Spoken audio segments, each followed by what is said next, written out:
بسم اللہ الرحمن الرحیم۔ السلام علیکم ورحمۃ اللہ وبرکاتہ۔ جی ناظرین، کیا حال ہے؟ ٹھیک ہے، خیریت ہے؟ مزاج گرامی کیسے ہیں؟ اچھا وقت گزر رہا ہے؟ موسم انجوائے کر رہے ہیں؟ چلیں آپ جہاں جہاں سے مجھے سن رہے ہو دیکھ رہے ہیں، اللہ پاک آپ کو اپنے حفظ و امان میں رکھے اور خوشیوں بھری زندگی سے نوازے۔ میں نے آپ کو بتانا تھا، وہ ایک لومڑ تھا نا، اس کی دم کے اوپر آ کے پتھر گرا، دم کٹ گئی، تو وہ پریشان رہتا تھا کیونکہ کوئی بھی دم والے لومڑوں کے غول میں یا ریوڑ میں جب وہ جاتا تو اس کا مذاق اڑایا جاتا تھا کہ جو ہے نا تیری دم کٹی ہوئی یہ وہ۔ اس نے سوچا کہ اس کا حل تلاش کیا جائے کہ تمام کو یہ عیب لگ جائے، کسی کو میں پھر جرت نہ ہو، جب ہر کوئی عیبدار ہوگا، دوسرے بھی عیبدار ہوں گے اس معاملے میں، تو پھر مجھے کیوں کر کوئی تنگ کرے گا۔ اس نے باقی لومڑوں کو ورغلانا شروع کر دیا کہ ایک نے لومڑ نے اسے پوچھ لیا، جس کی دم ٹھیک ٹھاک تھا، اس نے اسے پوچھ لیا کہ یہ آپ کی دم آپ نے کیوں کٹوائی ہے، کیا وجہ ہے؟ اس نے کہا اس سے بڑا سکون ہوتا ہے، اس سے بڑا مزہ آتا ہے، بڑا بندہ خوشی فیل کرتا ہے، فرحت ہوتی ہے اس سے۔ تو اس نے کہا کہ اچھا، اب اس نے ڈورے ڈالنے شروع کر دیے اس لومڑ پہ کہ کاش یہ بھی کٹوا لے، میری طرح ہو جائے گا پھر۔ چونکہ وہ بدلہ بھی لینا چاہتا تھا اپنے مذاق کا، کہ جہاں بھی جاتا لومڑوں کے ریوڑ میں تو اس کا مذاق اڑایا جاتا تھا، بدلہ بھی لینا چاہتا تھا۔ تو اس نے جو ہے نا اسے راضی کر لیا کہ آپ اپنا یہ دم کٹوا دیں، بڑا مزہ آتا ہے، اس سے گڈ فیل ہوتا ہے۔ کٹے ہوئے دم کی، جس کی لومڑ کی تھی، اس کی باتوں میں آ کے بغیر کٹے ہوئے جو ہے نا دم کی لومڑ جو تھا، اس نے بھی اپنی باتوں میں آ کے اس کی اپنی دم کٹوا دی۔ اب کیا ہوا، دونوں عیبدار ہو گئے۔ اب جب عیبدار ہوئے تو وہ جو تناسب تھا اس کے اکیلے کے مذاق اڑانے کا اب تقسیم ہو گیا، اب دونوں کا مذاق اڑنے لگا۔ اب جب دونوں کا مذاق اڑنے لگا تو وہ ایک طرف سارا ریوڑ اور یہ ایک طرف، تو ہائپر اور جو ہے نا غصہ جو تھا اس کا بھی تناسب بڑھنے لگا، اب کہ وہ سارے ہم دونوں کا مذاق اڑاتے ہیں۔ اب انہوں نے اوروں کو بھی ورغلانا شروع، اس نے اسے کہا جس کی سب سے پہلے دم کٹنے کے لیے جس کو راضی کیا تھا، اس نے کہا آپ نے مجھ سے جھوٹ بولا، کوئی ایسا فیل نہیں ہوتا یہ وہ، مجھے تو بڑی درد محسوس ہو رہی ہے۔ اس نے کہا کہ اب یہ داستان دوسروں کو نہ سنانا، ہم نے ابھی بدلہ لینا ہے، چونکہ وہ اپنا بدلہ لے رہا تھا۔ اس نے کہا کہ یہ اب داستان، یہ درد کی دوسرے کو نہ سنانا۔ اب کیا ہوا، اس نے کہا کہ ہم نے مل کے باقیوں کو بھی جو ہے نا اس کا کرنا ہے، انہیں بھی راضی کرنا ہے اور دم کٹوانے پہ مجبور کرنا ہے۔ اب جب یہ صورتحال بنی تو انہوں نے دوسروں کو بھی ورغلانا شروع کر دیا اور یہ تاثر پھیلانا شروع کر دیا کہ دم کٹا ہوا ہو تو بڑا مزہ آتا ہے، بڑی عجیب قسم کی فیلنگز آتی ہیں، بڑا بندے کو فرحت ملتی ہے، یہ کوئی انتہائی فرحت بخش کام ہے۔ امر کو ورغلانا شروع کر دیا تو کیا ہوا کہ انہوں نے اب آہستہ آہستہ کر کے دوسرے لومڑوں نے بھی دیکھا دیکھی ان کی باتوں میں آ کے دم کٹوانے شروع کر دیے۔ چند مہینوں کے بعد وہ پورا ریوڑ جو تھا وہ دم کٹا ہوا تھا۔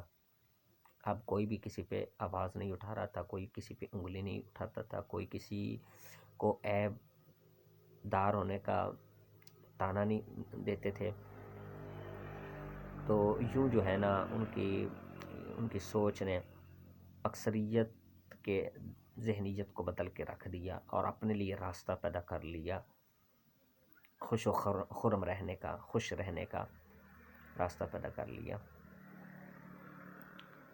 تو ہم دیکھیں نا ہمارے معاشرے میں بھی کچھ اسی طرح کا ہی ہے، کوئی اچھے راستے پہ چل رہا ہوگا نا تو ہم تو کوشش نہیں کریں گے اچھے بننے کے لیے، دو نمبریاں چھوڑنے کے لیے، فراڈ بےایمانی چوریاں چھوڑنے کے لیے ہم تو نہیں کوشش کریں گے، ہم نے کبھی بھی کوشش نہیں کی، تو یا نیکیاں اپنانے کے لیے جب یک کوشش کے باوجود ہم جب کامیاب نہیں ہوں گے تو ہمارے پاس راستہ ہوتا ہے کہ دوسرے بھی اسی راستے کے راہی بن جائیں.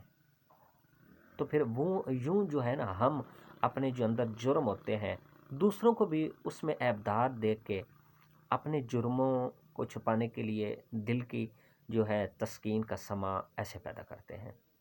دل کو جو ہے نا ہم یوں سہارا دیتے ہیں کہ میں اکیلا اس میں ملوث نہیں ہوں، وہ بھی ہے. ایسا ہی ہے نا. تو یہ بعض اوقات ہم دیکھتے ہیں کہ کوئی اچھا بننے کے لیے جس نے نماز پڑھ لی تو وہ دوست اسے کہتے کہ بڑا بھائی تو متقی بن گیا، بڑا پرہیزگار بن گیا ہے.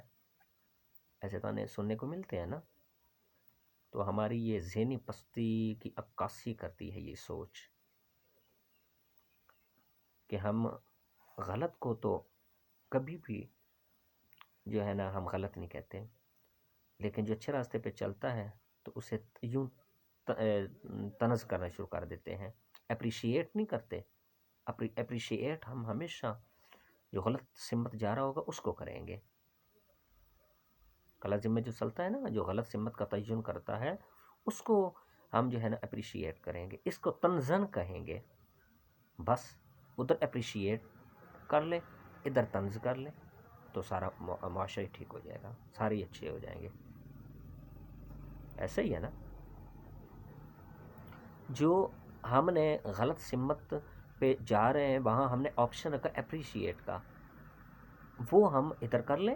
اور جو نیک سمت پہ جا رہے ہیں جس کو ہم تنزن کہتے ہیں کہ تو بڑا متقی پرہیزگار، وہ ادھر کر لیں تو معاشرے بالکل الحمدللہ صحیح ہو جائے گا. غلط کرنے سے پہلے، حقوق تلف کرنے سے پہلے، دو نمبری کرنے سے پہلے، چوریاں ڈکیتیاں کرنے سے پہلے وہ سمجھے گا کہ یہ سارا معاشرہ کوئی بھی مجھے آشیرواد دینے والا نہیں ہے، حوصلہ افزائی نہیں میری کرے گا، مجھے تانا تشنیع کریں گے، مجھے ماریں گے پیٹیں گے. ہم ہر چیز کی آس حکومتوں پہ لگائے بیٹھے ہوتے ہیں. ان کے اور تھوڑے کام ہوتے ہیں، ان کے اور تھوڑے معاملات ہوتے ہیں. ہم ہر ایک بات کسی پہ سہارے ہم چلنے کی کوشش، کاش ہمیں کوئی لاٹھی ملے، کوئی سہارا مل جائے جس کے بل بوتے پہ ہم کر لیں. کبھی حکومت ہر ایک بات کا ذمہ دار حکومتوں کو ٹھہرانا یا یہ چیزیں، کیونکہ وہ تو چند ہوتے ہیں، یہ عوام اکثریت ہوتی ہے، عوام ہوتی ہے. تو خرابی کا عنصر اکثریت میں پایا جاتا ہے، قلت میں تو نہیں پایا جاتا نا. قلت میں کم ہوگا، اکثریت میں زیادہ ہوگا. تو ہم بجائے کسی بھی زیادہ تان و تشنیع کرنے کے، ہم جہاں اکثریت ہے وہاں کوشش کیا کریں ان میں خیر لانے کی، ان میں بھلائی لانے کی. ہر ایک بات کا ذمہ دار دوسرے کو ٹھہراتے ہیں تو یہ اچھی بات نہیں ہے، اس سے مسائل حل نہیں ہوتے. تو یوں انہوں نے اپنے کس طرح کا جو ہے نا ان کی حکمت عملی، انہوں نے کس طرح حکمت عملی اپنائی اور دوسرے عیب داروں کو، جو بے عیب تھے ان کو بھی عیب دار کر کے اپنے لیے راستہ بنا لیا. یہاں لوگ نیکوں کاروں کو بھی اچھوں کو دیکھ کے تنزن کرتے ہیں اور برائی کو دیکھ کے انہیں آشیرواد بھی دیں گے، اپریشیٹ بھی کریں گے، جس وجہ سے ہم ذہنی پستی اور تنزلی کا شکار ہیں.